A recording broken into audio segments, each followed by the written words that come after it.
January 7th, 1945. Los Negros Island, Philippines, 24,000 feet. Major Thomas "Tommy" McGuire was leading a 4-plane flight of P-38 Lightnings on a fighter sweep when he spotted Japanese fighters below. He had 38 confirmed kills, just 2 behind Richard Bong's American record of 40. 2 more kills and he'd tie the record. 3 and he'd break it. McGuire's wingman that day was Second Lieutenant Edwin Weaver, a new pilot with almost no combat experience. A kid who shouldn't have been flying combat missions yet. As McGuire dove toward the Japanese fighters, one of them, a Japanese A6M0, reversed and got on Weaver's tail. The inexperienced pilot was about to die. McGuire had a choice. Option 1, continue his attack, get his kills, chase the record, let Weaver fend for himself. Option 2, break off, protect Weaver, abandon the kill opportunity. For someone as competitive and aggressive as Tommy McGuire, someone who'd spent 2 years chasing Richard Bong's score, someone who was just 2 kills from the record, this should have been an agonizing choice. It wasn't. McGuire broke hard left to get between the Zero and Weaver to save his wingman. But McGuire's P-38 was carrying extra fuel tanks. They made the aircraft heavy, sluggish, slow to respond. In the hard turn at low altitude with the extra weight, McGuire's P-38 stalled. The aircraft snap-rolled, inverted, dove toward the jungle below. McGuire tried to recover, fought the controls, but he was too low, too slow, out of options. The P-38 hit the jungle at 300 miles per hour. Major Thomas "Tommy" McGuire, age 24, 38 kills, 2 short of the record. The most naturally aggressive fighter pilot in the Pacific was dead. He died protecting a wingman he barely knew. He died 2 kills short of immortality. He died doing exactly what fighter pilots are supposed to do. Protect your brothers. This is day 9 of 100 days of WWII heroes.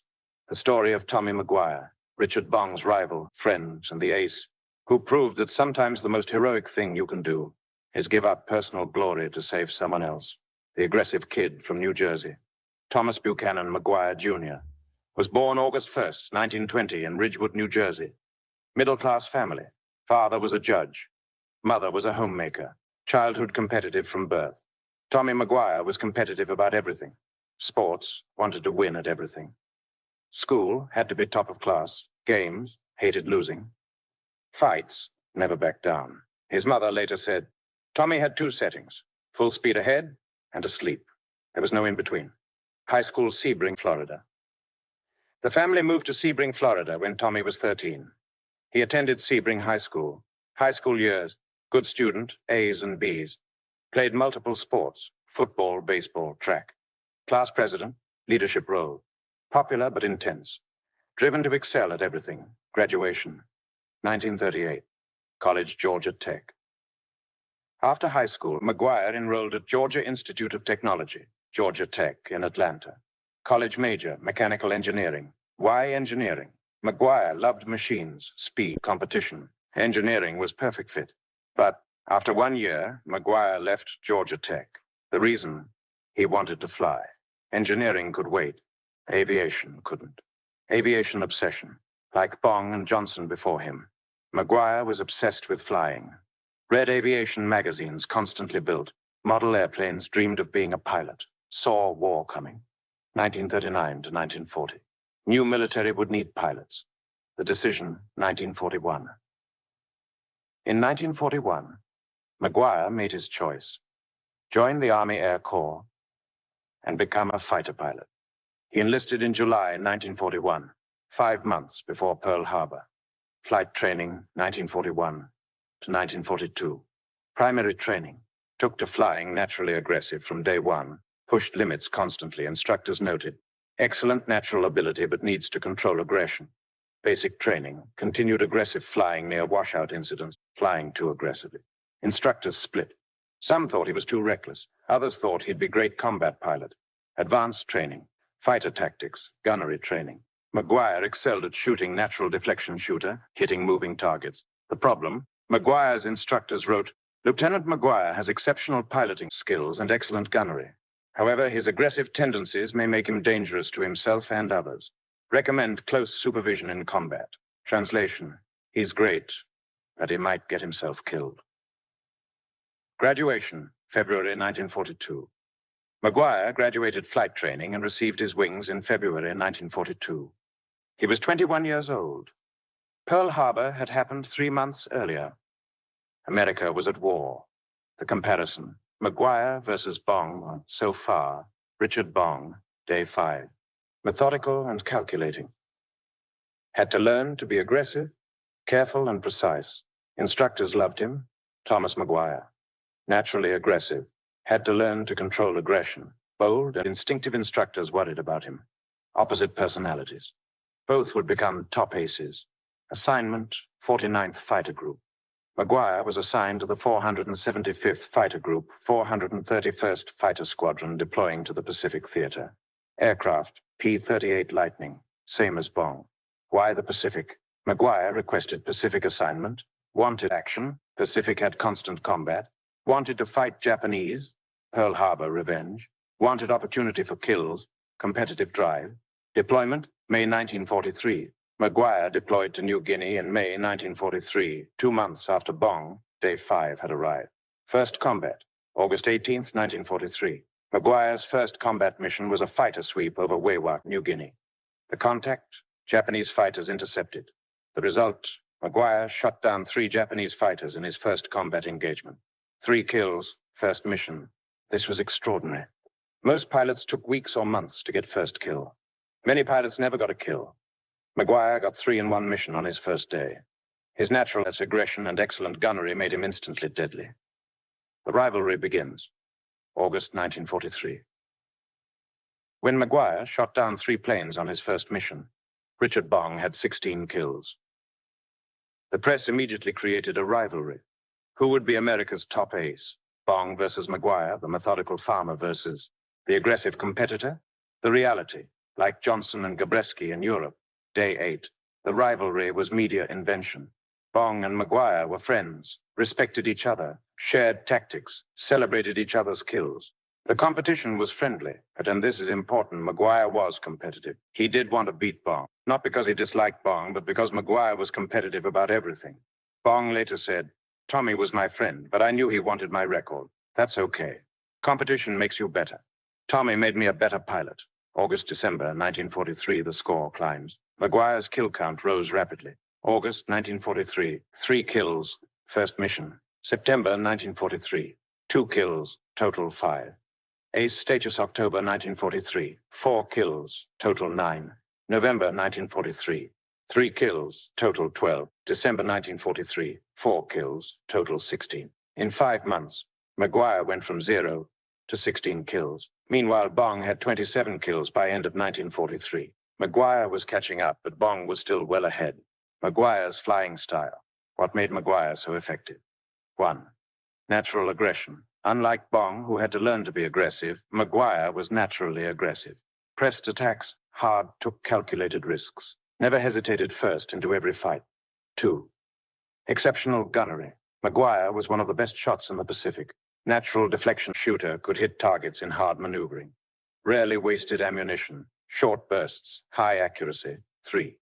Tactical intelligence. Despite his aggression, McGuire wasn't reckless. Studied enemy tactics, position for advantage, used altitude and speed, effectively led by example. 4. Leadership. McGuire quickly became a flight and squadron leader. Other pilots followed him. Inspired confidence, taught aggressively but safely protected his wingmen. 5. Competitive drive. McGuire's competitiveness pushed him.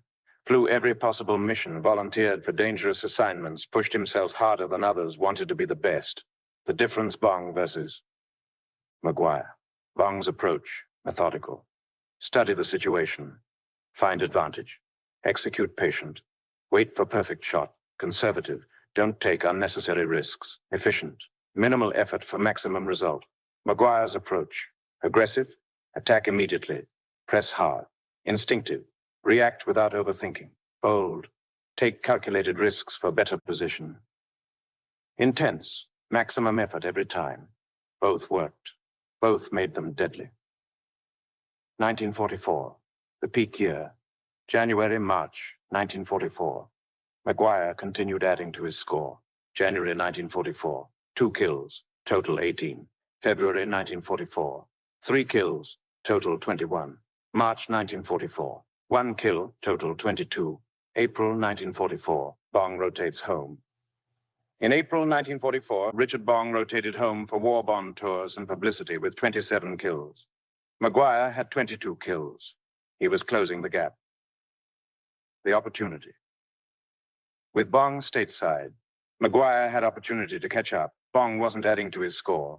McGuire was flying combat daily. If McGuire could get 6 more kills, he'd tie Bong 7 and he'd be the new leader. May-October 1944. But McGuire hit a dry spell. May 1944, 0 kills. June 1944, 1 kill, total 23. July 1944, 0 kills. August 1944, 1 kill, total 24. September 1944, 0 kills. October 1944, 1 kill, total 25. In 6 months, McGuire only added 3 kills. Meanwhile, Bong returned to Pacific in October 1944. The pressure. McGuire was feeling pressure. Media constantly asked about Bong, other pilots comparing them, his competitive nature driving him, wanted to prove himself. One pilot who flew with McGuire said, "Tommy was great, but I could tell the rivalry was getting to him. He wanted Bong's record bad, real bad." October-December 1944, Bong's final missions. When Bong returned to Pacific in October 1944, he quickly added kills. December 15th, 1944. Bong's 38th kill, December 17th, 1944. Bong's 39th and 40th kills. Bong was done. 40 kills. American record. Grounded permanently. Now McGuire had a clear target. Beat 40 kills. McGuire's response. December 25th, 26, 1944. 2 days after Christmas, McGuire flew 2 missions in 2 days.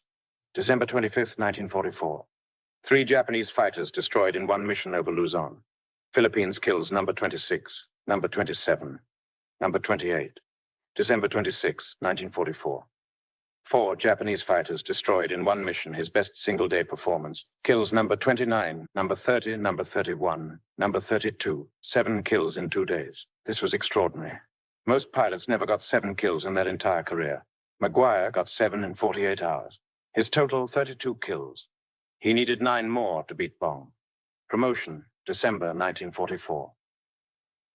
In December 1944, McGuire was promoted to major, making him the youngest major in the Army Air Forces at age 24.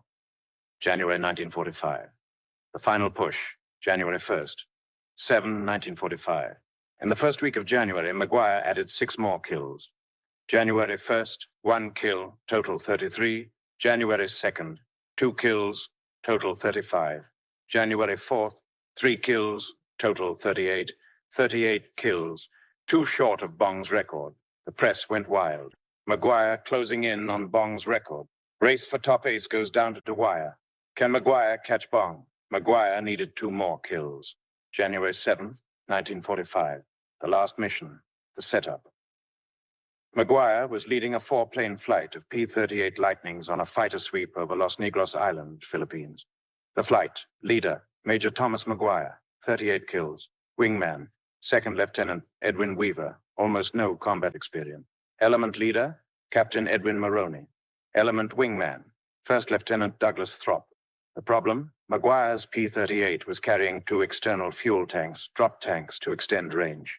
This made the aircraft heavier, sluggish, less maneuverable, slower in turns.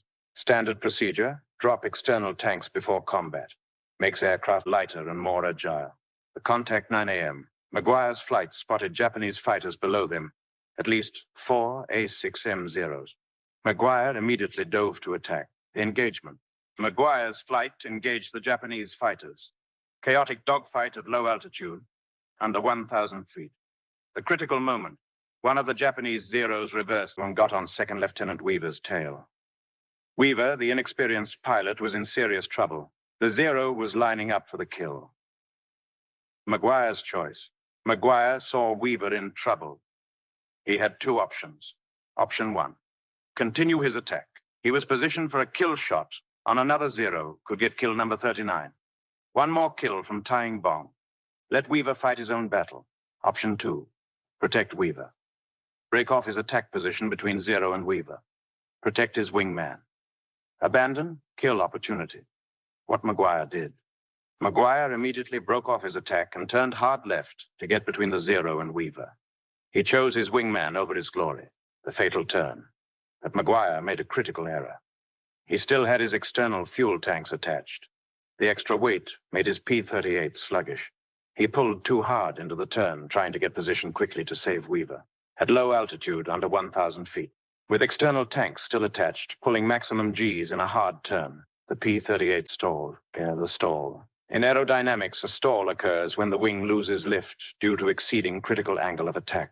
In simple terms, the aircraft stops flying and starts falling. At high altitude, a stall is recoverable. You have room to nose down, gain speed, recover. At low altitude, you don't have that room. McGuire was under 1,000 feet when he stalled. The spin. The P-38 didn't just stall it, snap-rolled into an inverted spin. Aircraft rolled violently to the left, flipped upside down, began spinning toward the ground. Recovery attempt. McGuire fought the controls, tried to level the wings, tried to stop the spin, tried to gain airspeed, tried everything. The reality, he was too low, too slow, too heavy, out of altitude, out of options, out of time. 9:03 a.m.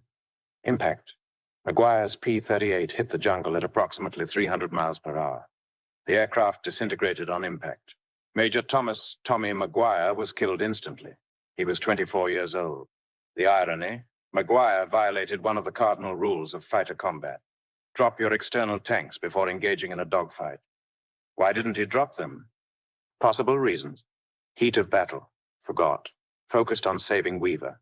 Didn't think about tanks. Thought he could handle it. Overconfidence. We'll never know. What we do, know. McGuire saw his Wingman in trouble and immediately moved to protect him, even though it meant giving up a kill opportunity when he was 2 kills short of the record. The aftermath. Immediate. McGuire's wingmen were devastated. Weaver, the pilot McGuire died protecting, felt crushing guilt. 475th Fighter Group went into mourning. Pacific fighter community shocked.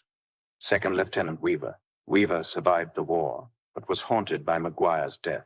Felt responsible, though it wasn't his fault. McGuire died protecting him. The guilt never left. Weaver later said, Major McGuire could have gotten his kill. He could have tied the record. Instead, he tried to save me a kid he barely knew. That's who he was. And I have to live with that every day. The record. Final score, 38 confirmed kills. Number 2, all-time American ace behind Bong's 40. Number 1 in 5th Air Force at time of death. Bong had rotated home. 25 years old at death. Would have been 25 in August 1945. The what if? If McGuire had survived January 7th, he was flying daily. Aggressively, war would continue until August 1945. He likely would have gotten 2+ more kills, would have tied or broken Bong's record, but he didn't survive. Medal of Honor, posthumous. McGuire was posthumously awarded the Medal of Honor. Citation, excerpt, Major Thomas B. McGuire, Jr., while leading a voluntary fighter sweep, attacked a superior number of enemy aircraft. In the ensuing action, Major McGuire saw one of his wingmen in an unfavorable position and immediately maneuvered to protect him. His courageous conduct and outstanding leadership exemplified devotion to duty, the reality. The Medal of Honor citation is bureaucratic language. Here's what it means. Tommy McGuire was 2 kills from the record. He saw a kid pilot in trouble. He gave up his kill opportunity to save that kid, and it cost him his life. That's heroism. Post-war, McGuire Air Force Base. In 1948, Fort Dix Air Force Base in New Jersey was renamed McGuire Air Force Base in his honor. It remains McGuire Air Force Base today, one of the major Air Force installations on the East Coast. Legacy. McGuire is remembered for 38 kills. Number 2, American ace. Natural aggression and skill, leadership and teaching. Dying to protect a wingman. The ace who put duty over glory. The comparison. Final analysis. Richard Bong. Day 5. 40 kills. American record. Methodical. Calculating. Patient survived combat. Died in test flight. Lived to marry his sweetheart. Barely 6 months. Died aged 24. Thomas McGuire. Day 9. 38 kills. Number 2 all time. Aggressive. Instinctive. Bold. Died in combat protecting wingman. Never married. Died aged 24. 2 different personalities. 2 different fates. Both legends. Both died young. The tragedy. McGuire and Bong America's top two aces both died at 24. Bong died the day the atomic bomb ended the war. McGuire died 7 months earlier, 2 kills short of the record, protecting someone else. Numbers. Final record. Confirmed kills. 38 probable kills. 3 damaged. 8 plus combat missions. 250 plus times shot down. 0 until final mission. Age at death, 24. Career timeline. Enlisted, July 1941. Graduated flight school, February 1942. First combat, August 1943. First kill, August 18, 1943. 3 kills, first mission. Ace status, September 1943. 5 kills, final kills, January 4th, 1945. 38 total. Death, January 7th, 1945. 3 days. 3 days from his final kill to his death. The question his life raises: what matters more, personal glory or protecting your brothers? McGuire answered with his life. Brothers matter more. He was 2 kills from immortality, 2 kills from breaking the record, 2 kills from being number 1 forever. He gave it up to protect a kid he barely knew. That's the definition of heroism. January 7th, 1945. Los Negros Island, 24,000 feet. 4 P-38S. Japanese zeros below. 38 kills, 2 short of the record. A wingman in trouble. Tommy McGuire had a choice. Chase glory or save a life. He chose the life and lost his own. That's Thomas Tommy McGuire, the ace who died protecting a wingman, the competitor who put duty over glory, the 24-year-old who gave everything, not for a record, not for fame, for a brother in arms. 38 kills, 24 years old, 2 kills short, but a hero nonetheless.